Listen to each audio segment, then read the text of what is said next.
Welcome, everybody, to another episode of Beneath the Gold. This is Jesse Carson, and tonight is all about the Age of Heroes.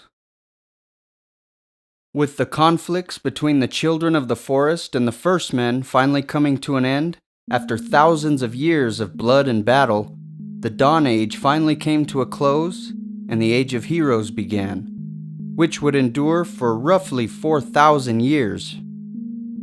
The Age of Heroes was a time of wonders, of peace and prosperity, terrors and travesties. It is an era during the history of Westeros that takes its name from the great men and women who lived and carried out their deeds during this time.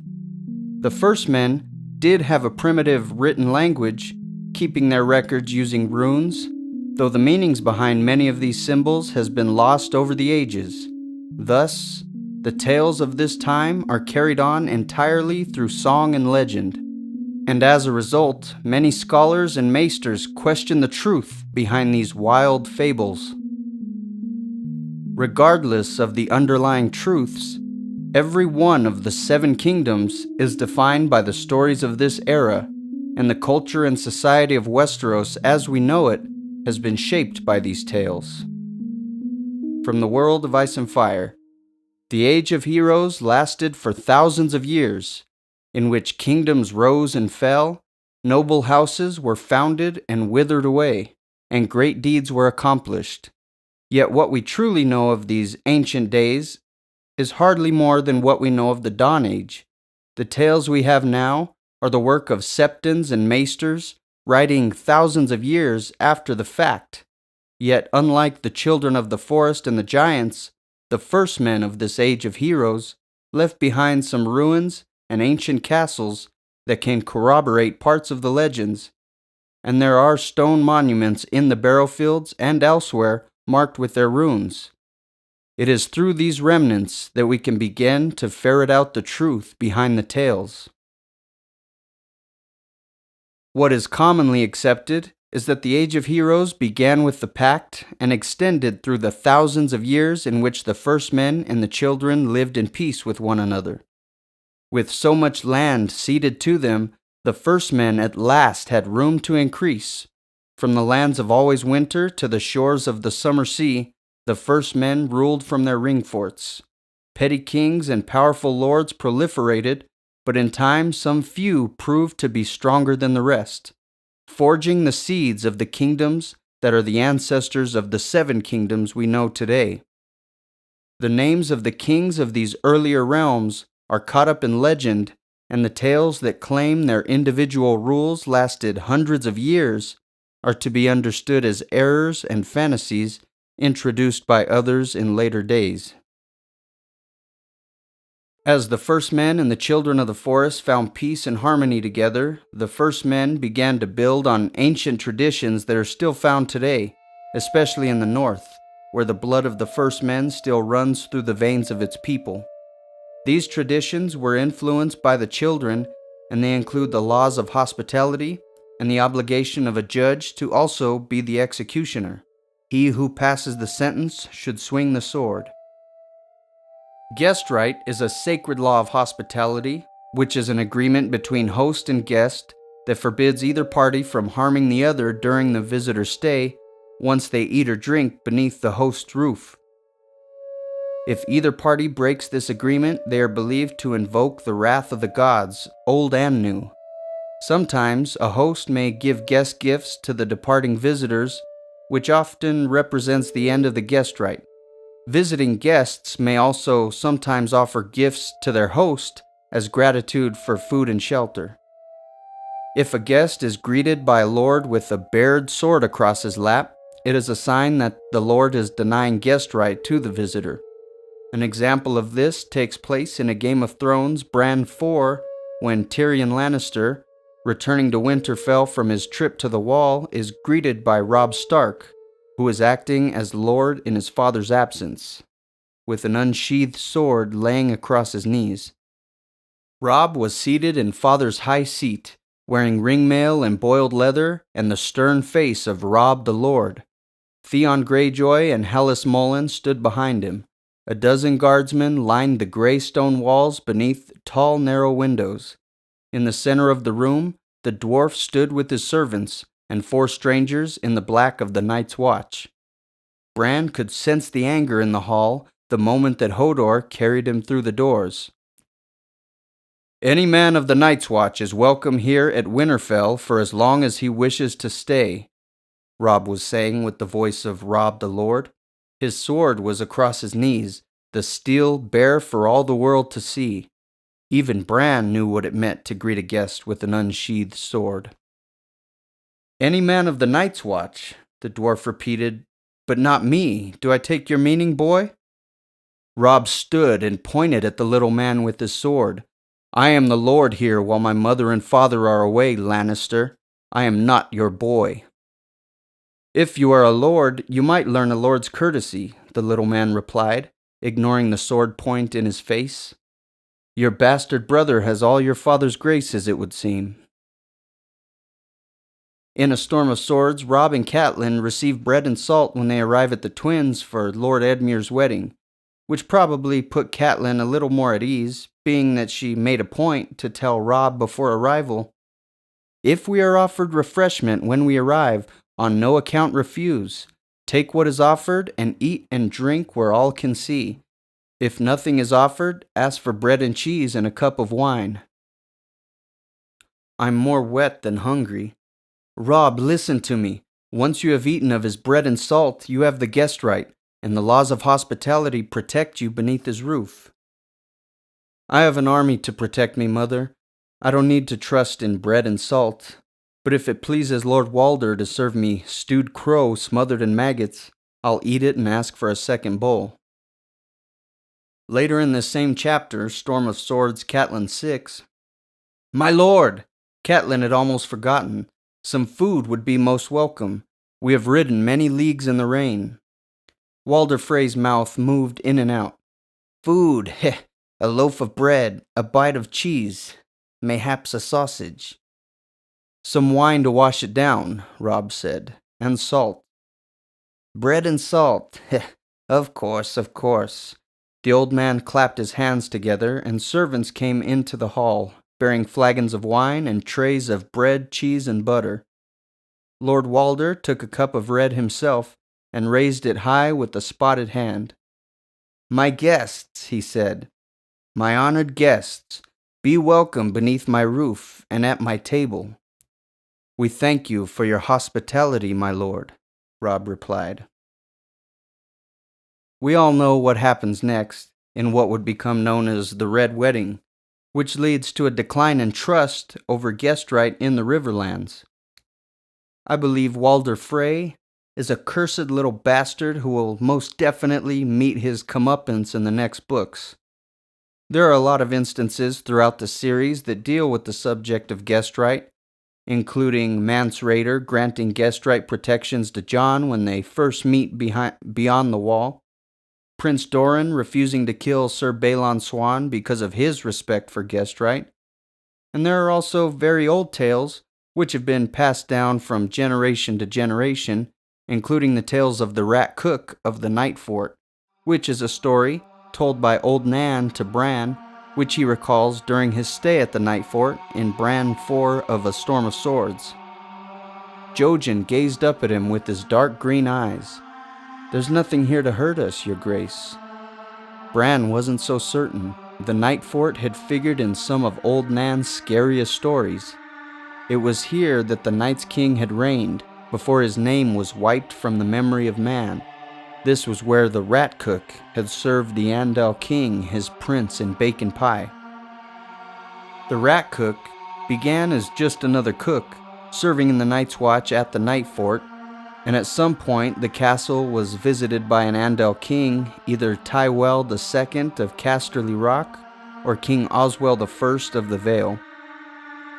The Rat Cook murdered the king's son and heir, apparently out of revenge for being wronged by the king. The king ate down the pie and praised the taste and asked for a second piece, and the gods stirred in anger, not because the cook had committed murder, or even for tricking the king into being a cannibal, but because the cook had slain a guest beneath his roof. The cook was then cursed and transformed into a massive white rat who was doomed to be unable to eat anything other than his own young. The tale suggests that he still wanders through the now abandoned castle to this day, and all other rats living in the night fort are his descendants. Back to Bran 4 of Storm of Swords. Bran forced himself to look around. The morning was cold but bright, the sun shining down from a hard blue sky, but he did not like the noises. The wind made a nervous whistling sound as it shivered through the broken towers. The keeps groaned and settled, and he could hear rats scrabbling under the floor of the great hall. The rats' cook's children running from their father. Bran and crew never ran into any enormous white rat, but this goes to show how infamous these old tales of Guestrite are, and how they strike fear into the hearts of those that have heard them, even in modern times. For now, it's enough to say that this is an absolute abomination in the eyes of gods and men. The only thing equally wicked is the act of kinslaying. Guestrite is also recognized in the free cities of Essos, and every one of these stories and beliefs are originally derived from the Age of Heroes. Now, we will move on to discuss the earliest history of the prominent regions of Westeros, though we will be returning to focus more deeply on each of these regions in future installments. This is merely the beginning.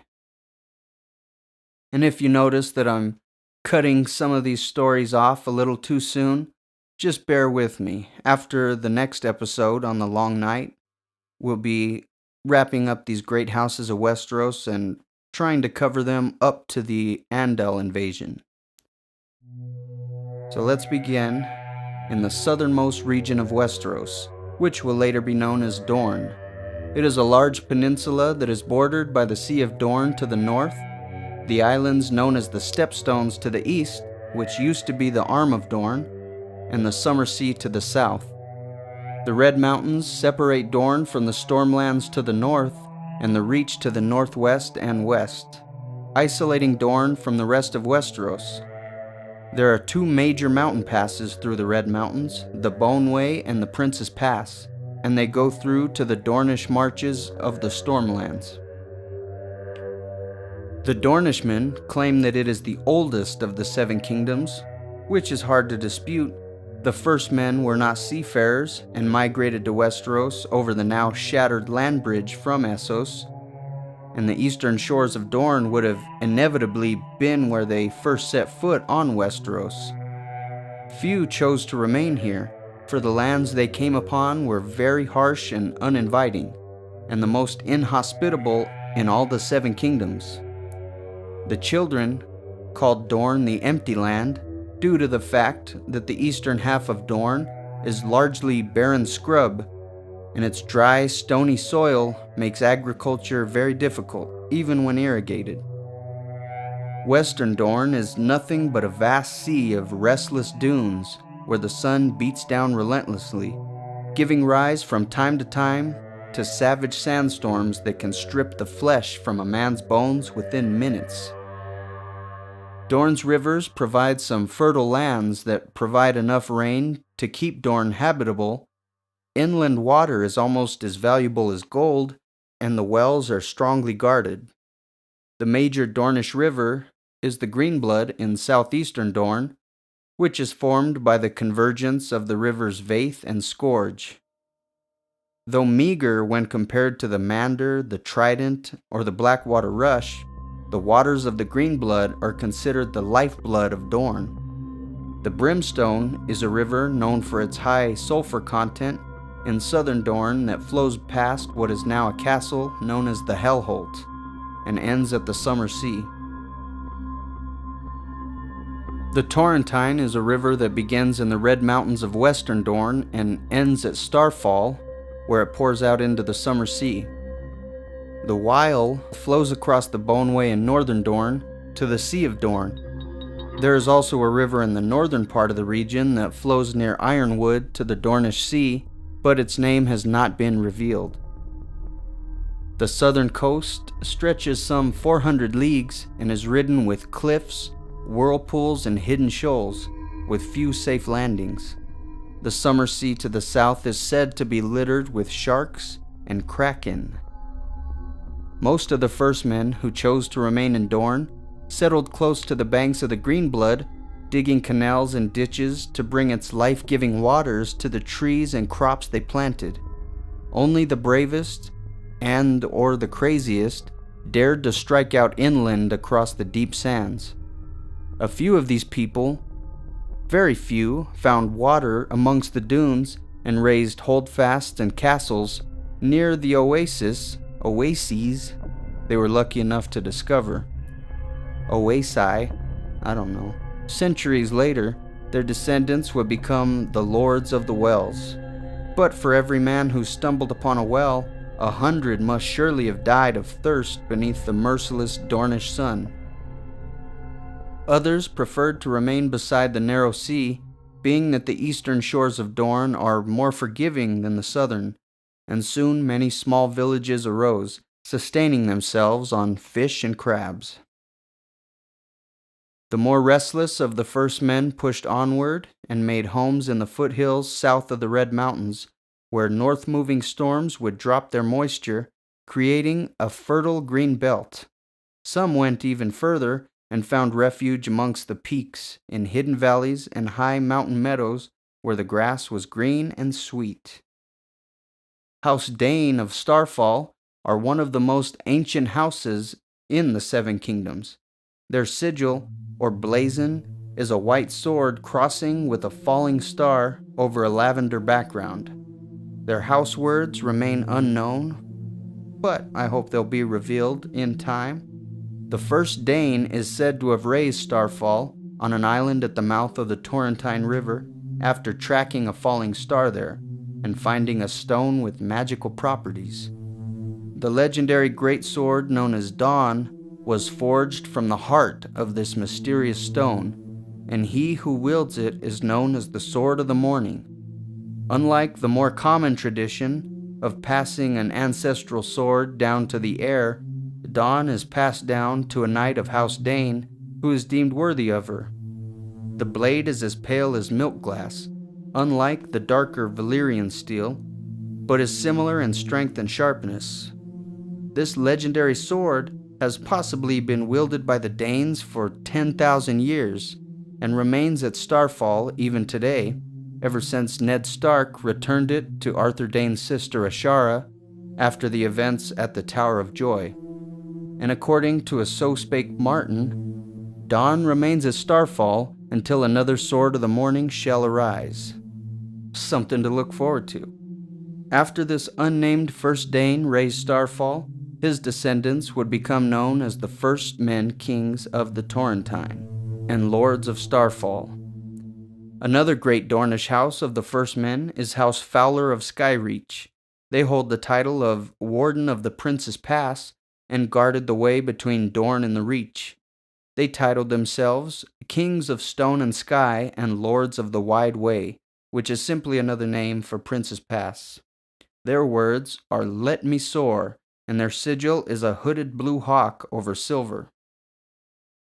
House Ironwood is another house claiming descent from the first men, and their seat, also known as Ironwood, is the last fortress defending the Bone Way, which reflects in their title of Warden of the Stone Way.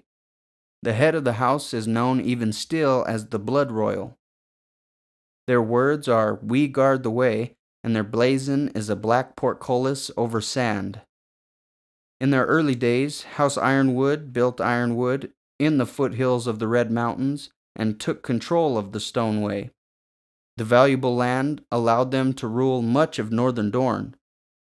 Although rich and powerful, they were unable to conquer the domains of House Fowler and House Dane.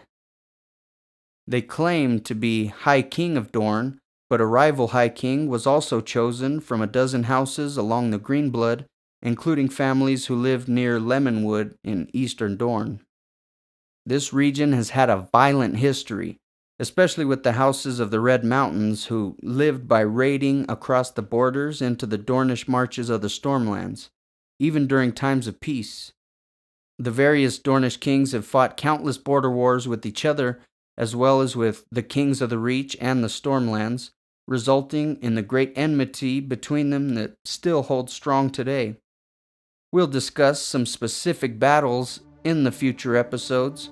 For now, we shall head over the Red Mountains and into the Stormlands, named for their savage and frequent autumn storms that work their way up from the summer sea to batter the coast. Long before the coming of the first men, the children and the giants maintained a strong presence in this wet and wild region. The children made their homes in the vast primeval forest that once stretched from Cape Wrath to Cape Kraken, which is north of the Iron Islands. The giants inhabited the foothills of the Red Mountains and along the stony peninsula that would eventually be known as Massey's Hook. The first men, who were at first welcomed by the children, made their way into Dorne and then to the Stormlands, making these two regions the first to bear witness to man. The forest shaped the first men, who made their homes under the ancient oaks, towering redwoods, sentinels, and shoulder pines. By the banks of small streams rose villages where people hunted and trapped as their lords would permit. The furs from the Stormlands were well regarded, but the true riches of the Rainwood were the timber and the rare hardwoods. The harvesting of the trees is what brought these first men into conflict with the children, which eventually ended with the Pact. By then, the children and the giants had largely vanished from the Stormlands, and all that was left of this gargantuan forest was the Rainwood and the Kingswood.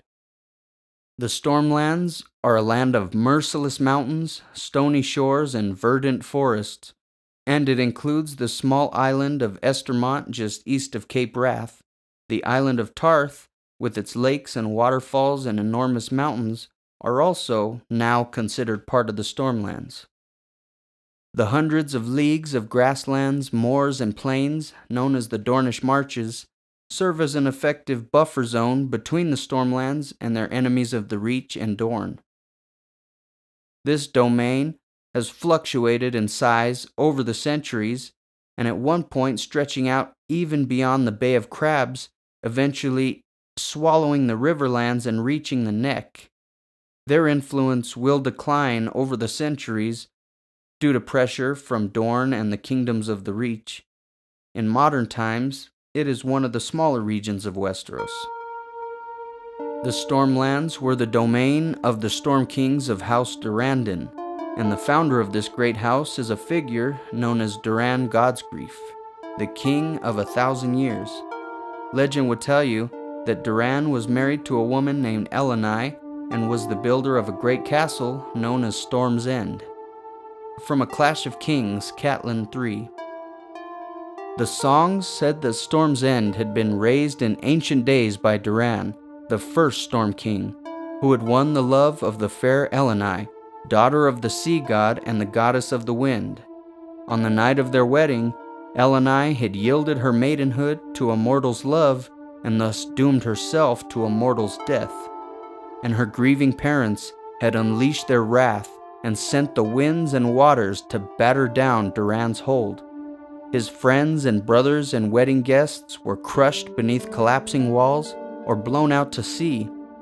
But Elenai sheltered Doran within her arms, so he took no harm. And when the dawn came at last, he declared war upon the gods and vowed to rebuild. 5 more castles he built, each larger and stronger than the last, only to see them smashed asunder when the gale winds came howling up Shipbreaker Bay, driving great walls of water before them. His lords pleaded with him to build inland. His priests told him he must placate the gods by giving Elenai back to the sea. Even his small folk begged him to relent. Doran would have none of it. A 7th castle he raised, most massive of all. Some said the children of the forest helped him build it, shaping the stones with magic.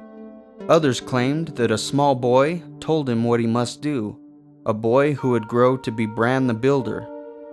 No matter how the tale was told, the end was the same.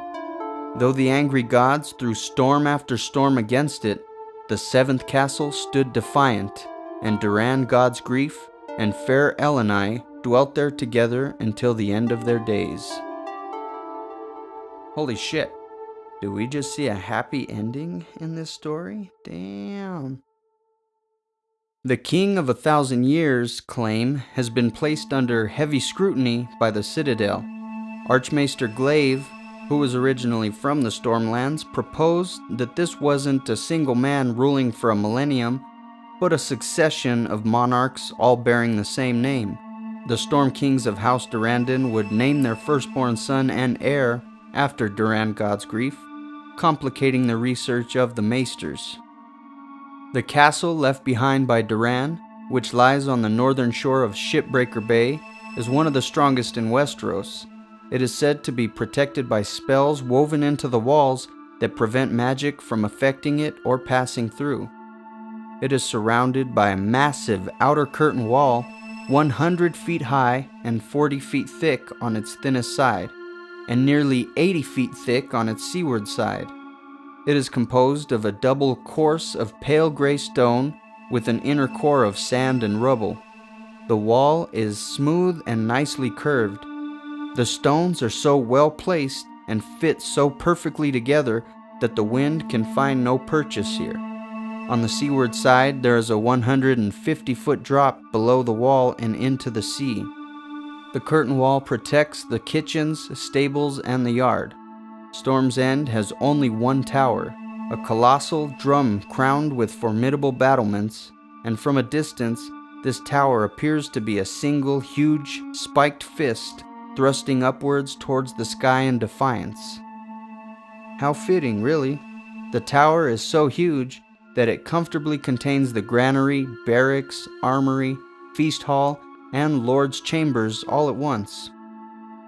The seaward side of the castle stands upon Doran's Point, a high white cliff overlooking Shipbreaker Bay. There is a watery passage through a cavern that leads beneath the castle, protected by a portcullis, bars, and murder holes. The magic said to be woven into these walls is not a jape, as Lady Melisandre would tell Davos in Clash of Kings Davos 2 when he sneaks her through this passage in the black of night, similar to what he once did years before during the siege of Storm's End in Robert's Rebellion. Together they tied off the sail as the boat rocked beneath them. As Davos unshipped the oars and slid them into the choppy black water, he said, "Who rowed you to Renly?" "There was no need," she said. "He was unprotected. But here, this Storm's End is an old place. There are spells woven into the stones, dark walls that no shadow can pass, ancient, forgotten, yet still in place." From the Stormlands, we now travel west to the most fertile and most populous lands in all the continent. This is, of course, the Reach. This region is watered by the immense river Mander and its tributaries, including the Blue Burn and the Cockleswint. And it once included 4 separate kingdoms: Old Town, the Arbor, the Western Marches, and the Reach proper. The Reach proper is centered around the Mander. Old Town is located at the mouth of the Honeywine. The Shield Islands, near the mouth of the Mander where it meets the Sunset Sea, are now also considered part of the Reach. But at this time in history they weren't, and they would have been known as the Misty Islands. One of the wealthiest regions on the continent, second only to the gold-rich Westerlands, the Reach is many things to its inhabitants: the most populous, most fertile, and most powerful, a seat of learning, a center of music, culture, and arts dark and bright, a nexus of trade, a home to great seafarers and wise noble kings, and here dwell the most beautiful women in all of Westeros. The beginnings of the Reach can be traced back to the legendary High King of the First Men, also known as Garth Greenhand. There are many tales, some totally contradictory, surrounding this legendary figure. Some stories claim that he was the High King that led the first men across the arm of Dorne. Others claim he arrived thousands of years before the first men, not only being the first human on the continent, but the only one, wandering throughout Westeros all by his lonesome, treating with the children and the giants. Some believe he is a god and not a mortal man at all. Others, of course, dispute that. Some tales claim he is a contemporary of Bran the Builder, Doran God's-Grief, Lan the Clever, and other notables from the Age of Heroes. In other tales, he is the common ancestor of them all. To the Maesters, he's no more than a war chief or petty king who led the first wave of first men across the arm. The northern legends claim the first king, predecessor of the Barrow Kings, is who led the men to Westeros, and not Garth. Some legends, much darker legends, paint Garth in a different light.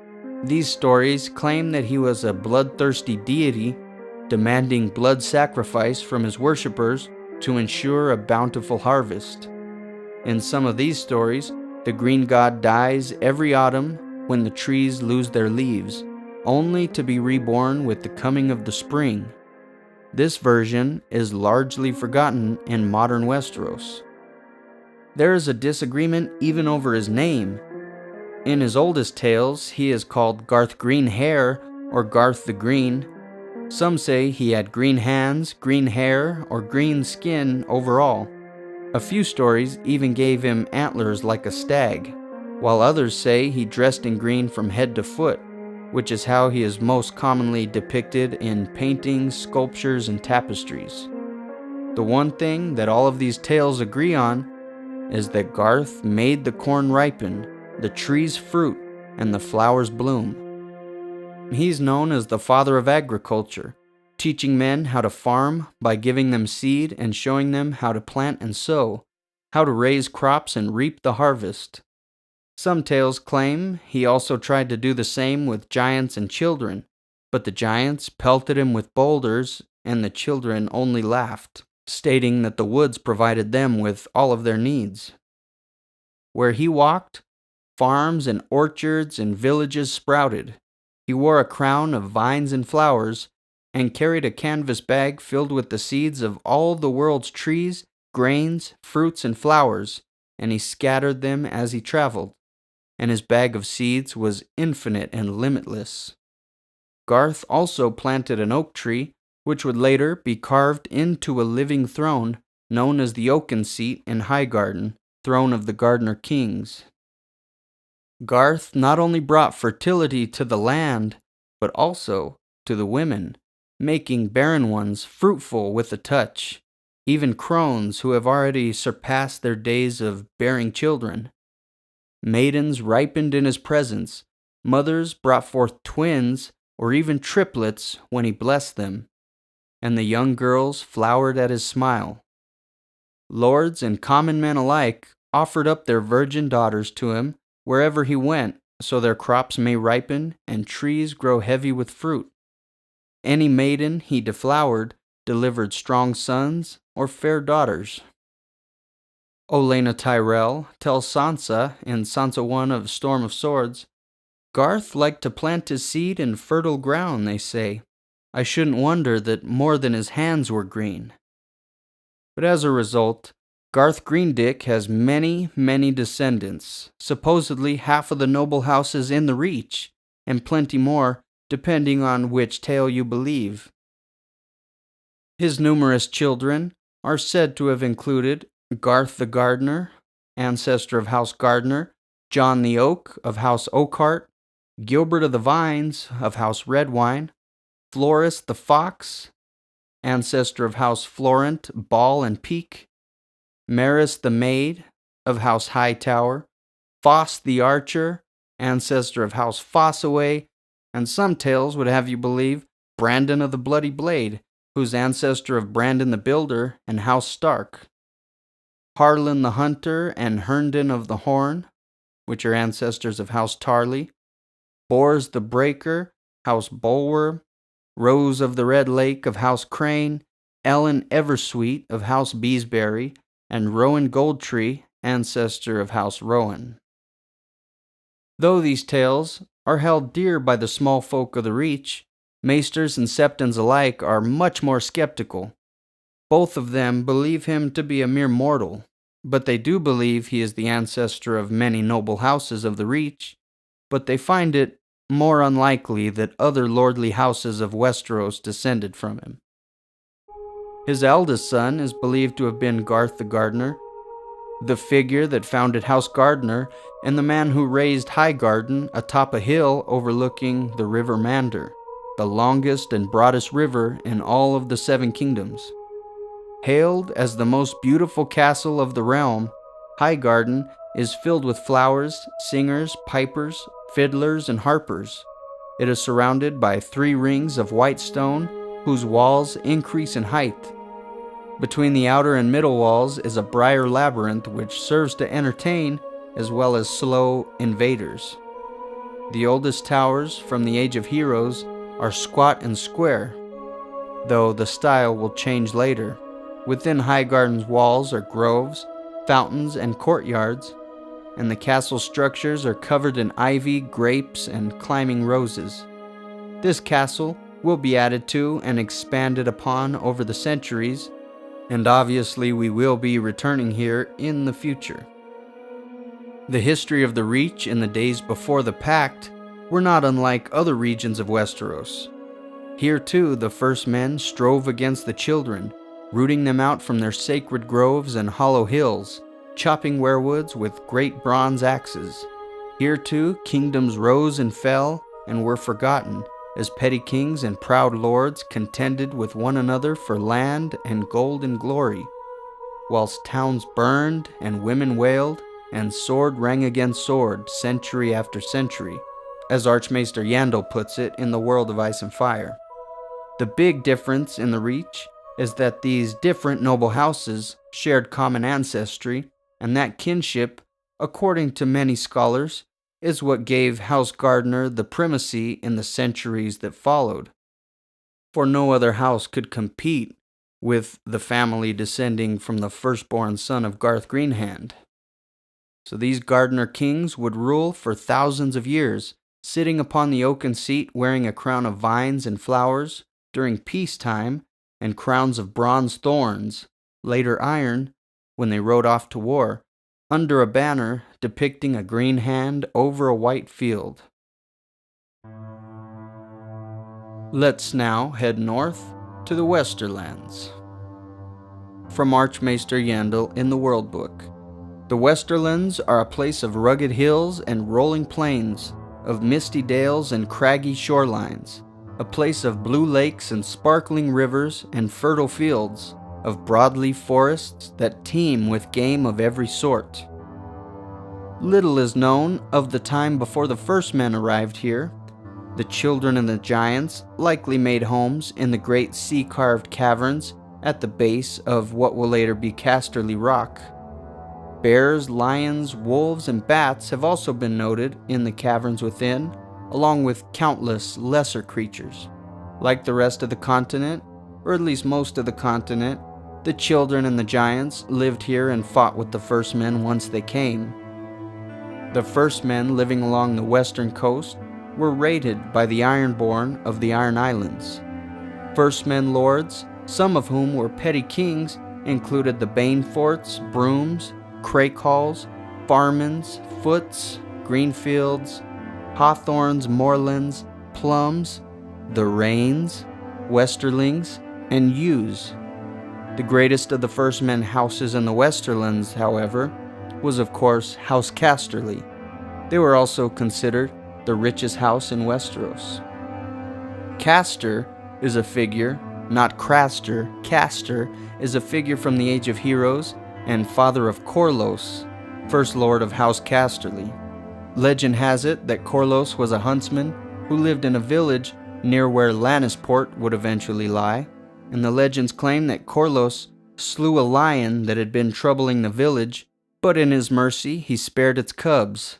The gods then took favor on him and showed him where to find a huge vein of gold. This led Corlos to an astonishingly huge rock beside the Sunset Sea, which is often said to resemble a colossal lion in repose during sunset, and he then began to mine there. In order to defend this treasure, the entrances were fortified, and over years and centuries, the Casterlys dove deeper and deeper, following the gold, whilst carving elaborate halls and galleries and stairways and tunnels, until this gigantic stone, which has been measured as 3 times taller than the wall or the high tower of Old Town, was transformed into a mighty fastness that dwarfed every castle in Westeros. A ring fort was built on the peak of the rock from which they could survey their domain. The rock is almost 2 leagues from east to west and is riddled with tunnels, dungeons, storerooms, stables, stairways, balconies, gardens, and courtyards. There is even a god's wood of sorts, though the weirwood that grows is a strange, twisted thing whose tangled roots have all but filled the cave where it stands, choking out all other growth. Maybe the twisted shape of this weirwood tree is due to the altitude. Hundreds of mine shafts penetrate the lower parts of the rock, where veins of red and yellow gold gleam undisturbed even after thousands of years of mining. Though never kings, the Casterlys became the richest lords in all of Westeros and the greatest power in the Westerlands, and would remain so for many centuries. Sometime after the Dawn Age came to a close, a golden-haired rogue appeared from the east, apparently. Some believe he was an early Andal adventurer who came across the Narrow Sea, though this was thousands of years prior to the Andal invasion. Did they have ships at that time able to sail across the Narrow Sea? I don't know. Some believe he is of the First Men, and even a possible descendant of Garth Greenhand through Floris the Fox or Rowan Goldtree. Those in the Westerlands say that Lan deceived Garth Greenhand by posing as one of his sons, Garth having so many that he couldn't recognize that Lan wasn't one, and thus Lan made off with part of the inheritance that belonged to Garth's true children.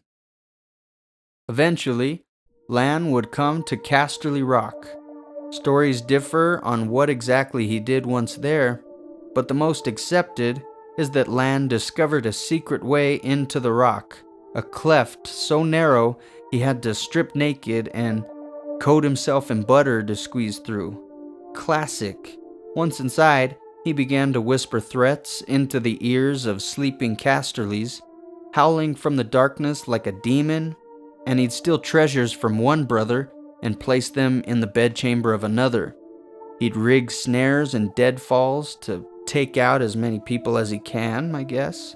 Thus, he set the Casterlys at odds with one another and convinced them that their seat was haunted. Another version says that Lan used that very same cleft to fill the rock with mice, rats, and other vermin to drive out the Casterlys. In yet another tale, he smuggles a pride of lions inside, and Lord Casterly and his sons are all devoured, after which Lan claimed the Lord's wife and daughters for himself. In the bawdiest and raunchiest of tales, Lan sneaks in at night to have his way with the Casterly maidens in their sleep, and 9 months later, they gave birth to golden-haired children, while insisting they have no idea where their babies came from. To which their Lord Father probably replied, "Oh, I'm sure you have no idea." Archmaester Periston suggests that Lan must have been a retainer in service to House Casterly, who got with and impregnated the Lord's daughter and persuaded the father to give him the girl in marriage.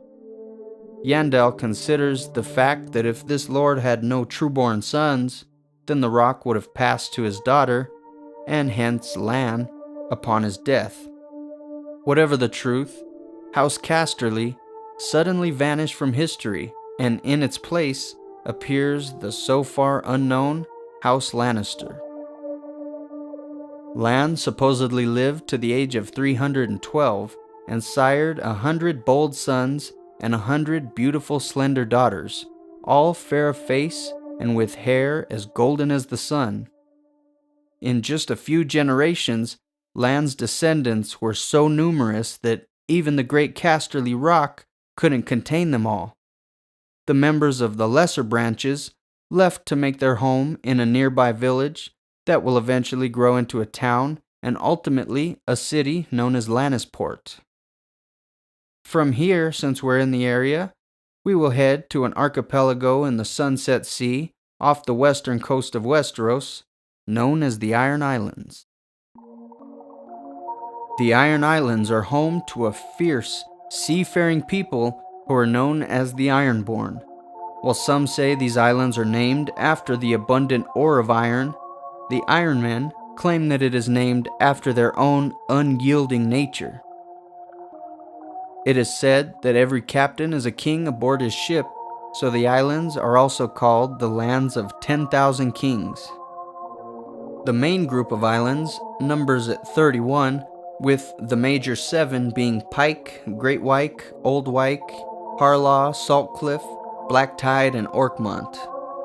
Northwest of Great Wyke, well into the Sunset Sea, is a smaller group of 13 islands clustered around the Lonely Light, the smallest of the major Iron Islands. These islands are likely the westernmost location in the known world. The Lonely Night is surrounded by seals, sea lions, and endless gray oceans. Maesters believe the Iron Islands were settled by the first men thousands of years ago. Legends claim that they discovered the sea stone chair upon the shores of Old Wyke. This mysterious chair is carved into the shape of a kraken made from a block of oily black stone, similar to all of the construction found in Ashai. Leading me to think, as of now at least, that Westeros had some early visitors from Ashai and/or the great empire of the Dawn. Yet George has claimed that no one has sailed across the Sunset Sea to learn what is on the other side. But could he be bluffing? It seems like an old quote. Maybe the story's taken a turn since then. Or maybe he means from Westeros going west. I mean, it's considered suicide to even try. Euron says he did, but maybe he's just full of shit. So far, Ashai and the Great Empire of the Dawn being the bringers of this sea stone chair is the best guess that I have. Back to the Iron Islands. There is no evidence that the islands were ever inhabited by the children or the giants, which makes perfect sense being that they would have to cross Iron Man's Bay to reach them. Weirwood trees do not grow in their poor soils, so the old gods did not have significant followers there. Instead, the humans who came to inhabit these islands worshipped their own local religion of the Drowned God. The priests claim that the Iron Men are not first men, but were created in the image of the Drowned God and are a race apart from the common run of mankind. A drowned priest named Sauron Salttongue once said, "We did not come to these holy islands from godless lands across the seas. We came from beneath those seas, from the watery halls of the drowned God who made us in his likeness and gave to us dominion over all the waters of the earth." The Ironborn priests preach that the Ironborn are closer kin to fish and merlings rather than the other races of man. Therefore, they may have some sort of connection with merlings, and some also suspect that the islands were originally inhabited by the Deep Ones, and that they are the ones who left behind the Sea Stone chair. Even among the Ironborn, there are some who doubt these more wild beliefs, and they acknowledge that they in fact were descended from an offshoot of first men who simply crossed to the islands on boats where their culture took root and developed differently than their mainland cousins. The islands were ruled by the Grey King during the Age of Heroes. Allegedly, he ruled for 1,007 years. All of the great houses of the islands claim descent from the Grey King, including House Greyjoy. A notable exception is House Goodbrother of Hammerhorn, who claims they descend from the Grey King's leal elder brother.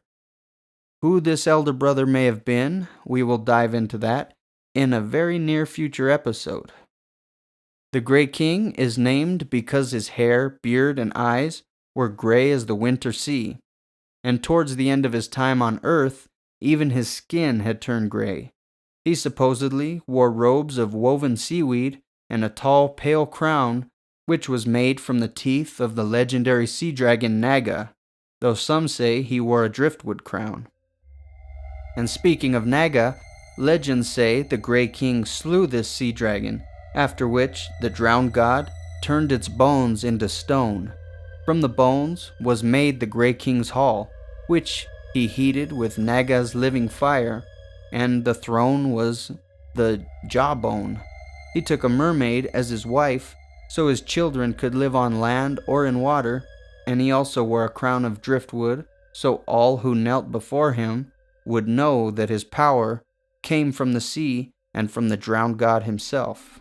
The Grey King is credited with bringing the gift of fire to the earth by taunting the storm god into setting a tree ablaze with a thunderbolt. He taught men to weave nets and sails, and the Grey King allegedly carved the first ever longship from the pale wood of Yig, a demon tree which fed on human flesh. It is unknown if Yig was a weirwood tree, as the first men would hang the entrails of the condemned in the branches of heart trees.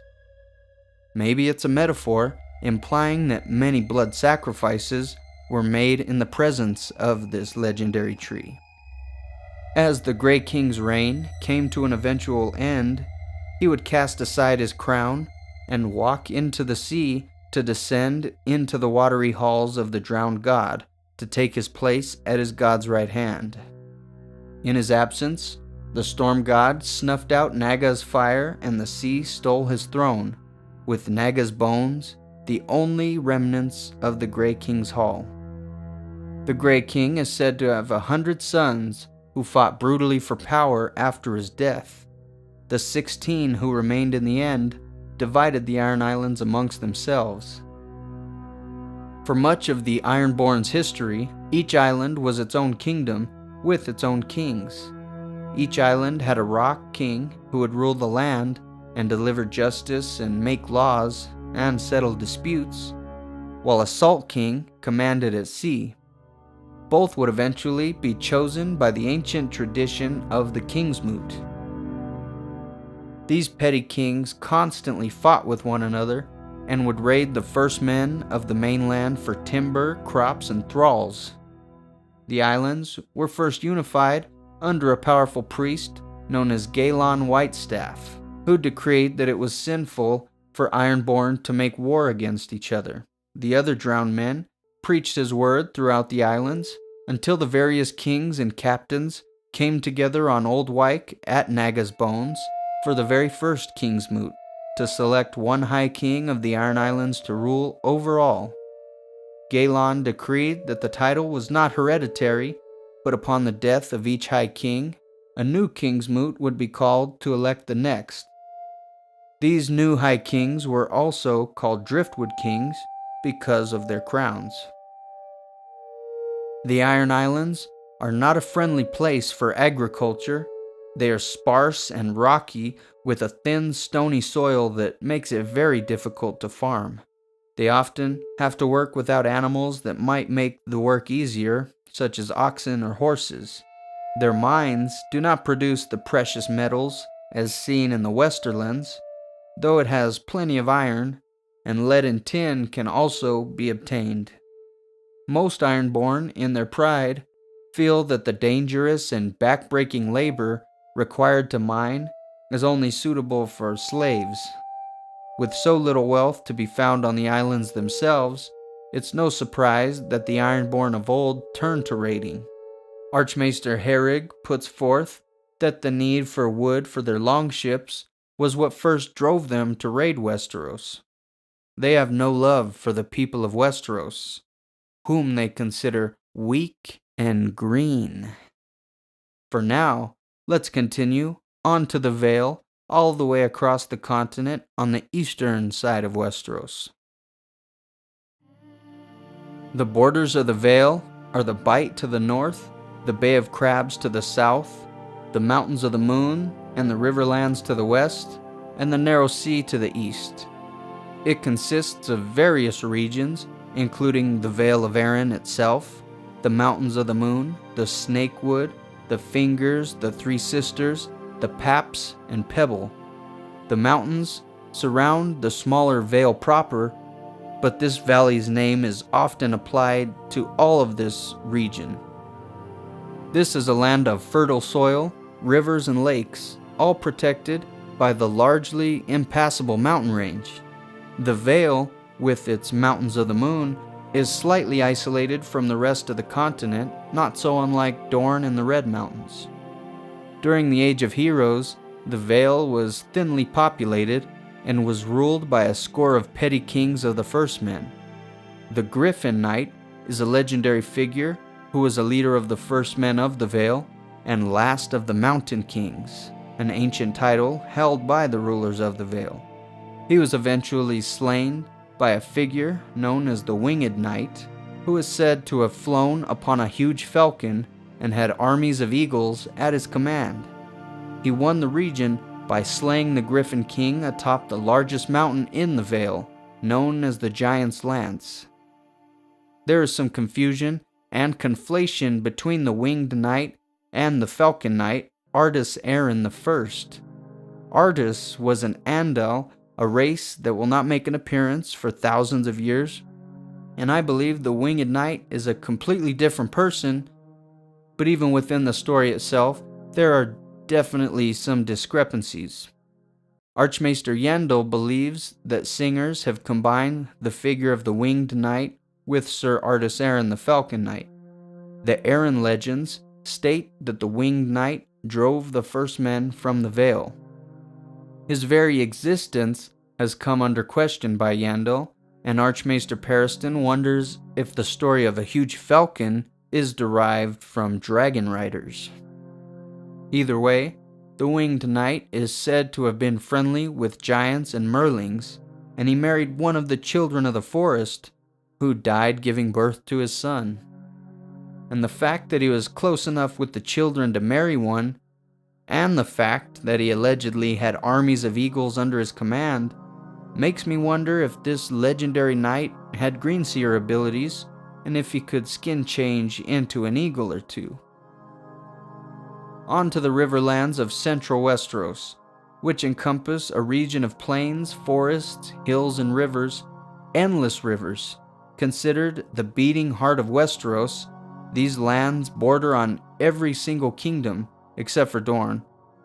Here, the land is fertile, with the most populous areas being around the Three Forks of the Great River Trident and the northern Blackwater Rush.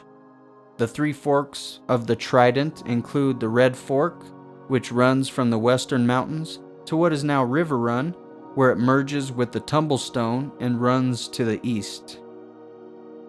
The Blue Fork flows southeast from its source near Seaguard, while the Green Fork runs south from the swamps in the Neck. These forks all convene near what is now Lord Harroway's town to form the Great Trident, which then pours into the Bay of Crabs. The northern Blackwater Rush and an unnamed river from the God's Eye run through the southern Riverlands. Because of their central position in Westeros and the lack of natural boundaries, the Riverlands have been a frequent battleground throughout the ages. No other lands in the Seven Kingdoms have seen so many battles, nor so many petty kings and royal houses rising and falling. Its people are known as Rivermen or Riverlanders, and are a mix of hardy warriors, peaceful fisher folk, and devout smallfolk. Their lords carry a reputation of being notoriously quarrelsome and are referred to as river lords. They would fight border wars with each other, as well as with kings of the Reach to the south. During the Dawn Age, the First Men settled in these lands, warring with the Children as a result. After the Pact, various families ruled the Riverlands as River Kings, claiming titles such as King of the Trident or King of the Rivers and the Hills. Many great houses claimed these lands during the Age of Heroes, including House Fisher, the Brackens, Blackwoods, and the Mudds, who were the last of the first men to claim these lands as their own. The Brackens and Blackwoods have an old, ancient, and bitter feud against one another, being neighbors in the Riverlands. Both houses ruled as kings in the Age of Heroes, and according to the Blackwoods, these Brackens were petty lords and horse breeders who hired swords to usurp the Blackwood kings. But if you ask the Brackens, it's kind of the opposite. They'll tell you that the Blackwoods were vassals who betrayed the Brackens to steal the crown. This great enmity is still a factor in the main series as well as other times in more modern history. Following the Green Fork to the north from the Riverlands, we come upon a region covered in swamps and bogs, inhabited by many snakes, huge flowers, and lizard lions, which resemble partially submerged logs floating still in the water. But don't be fooled. These are likely similar to what we know as alligators, being that crocodiles have been mentioned and noted living in Sothorios. The trees are half drowned and covered in fungus, and beneath the water, quicksand will drown anyone who attempts to cross the waters. According to legend, this neck was turned into a swamp during the somewhat failed attempt by the children to summon the hammer of the waters to shatter the land. The neck is considered part of the north and is inhabited by a reclusive people known as the Crannogmen, who live in small villages formed of reeds and thatch, and they sit upon floating islands in the crannigs. They seldom find a need to leave their lands and live off of fishing and frogging. They are talented hunters and warriors despite their small stature and somewhat primitive lifestyle, and they've proven to be a notoriously difficult people to conquer. They use nets, bronze knives, frog spears, and round leather shields. They fight with poison, guerrilla tactics, and mastery of their difficult terrain. According to those who have warred with them, the houses and even the castles move. They are looked down upon by others as frog-eating, swamp-dwelling mudmen who breathe water, and bog devils by the other people in Westeros. They are seen as cowardly for their sneaky tactics, and it's said that Crannogmen grew close with the children of the forest in the days when the Greenseers of the children made their attempt to shatter the land. Some believe that their small size is due to intermarriage with the children, while other more skeptical minds attribute their size to poor nutrition. They were originally an independent realm ruled by the Marsh Kings, who, according to Archmaester Euron, was first among equals, often thought to be touched or blessed by the old gods. Some claim the Marsh Kings rode lizard lions and wielded frog spears. They would hold Moat Cailin against southern invaders time and time again, sometimes with the assistance of the Barrow Kings, Red Kings, or Kings of the Winter of the North, which seemed to come about after the Long Night.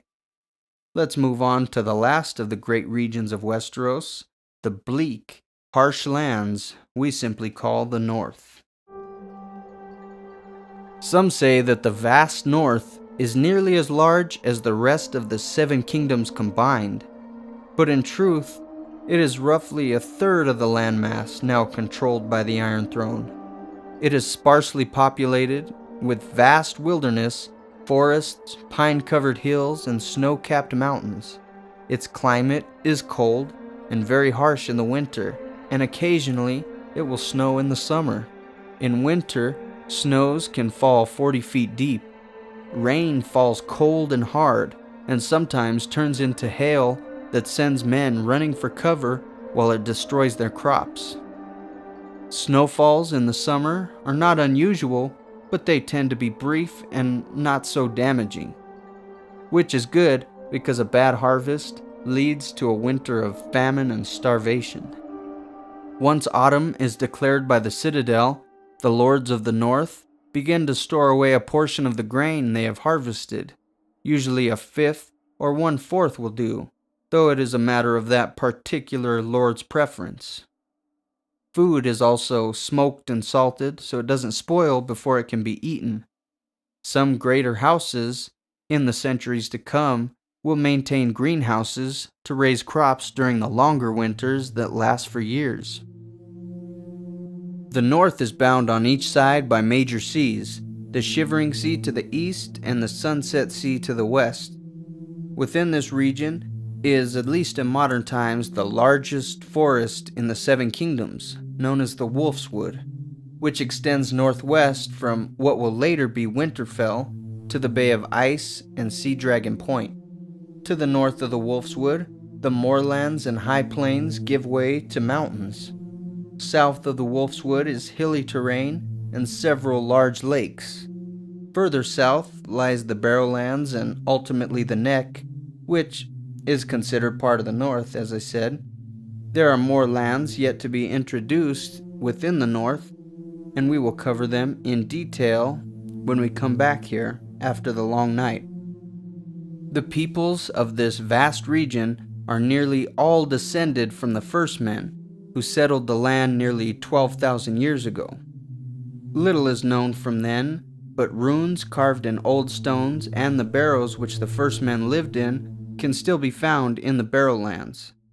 Ancient forts of the first men are scattered throughout the north, including a ring fort atop Seal Rock near modern White Harbor and ruins at Sea Dragon Point. The ancient traditions of the first men, including guest right and the obligation to be the judge and executioner, still hold strong in the north. The old tongue, originally carried over from Essos by the first men and taught to the giants, has largely been forgotten here, and today it's only spoken among wildlings and giants north of the wall. Northerners are often large in stature and have thick beards, long hair, and they wear heavy cloaks of wool or fur. The constant cold and the iron grip of winter set apart the Northerners from the peoples south of the Neck. They seem to be made of harder stuff. They place less importance on courtly ritual and culture and instead prefer hunting and brawling. Most of the Northerners still follow the old gods and their heart trees to this day and have little interest in newer religions. Near the center of this vast expanse, a great castle we know as Winterfell will eventually be raised, providing a home for the Winter Kings, who will fight against the Barrow Kings as well as the Red Kings of the Dreadfort.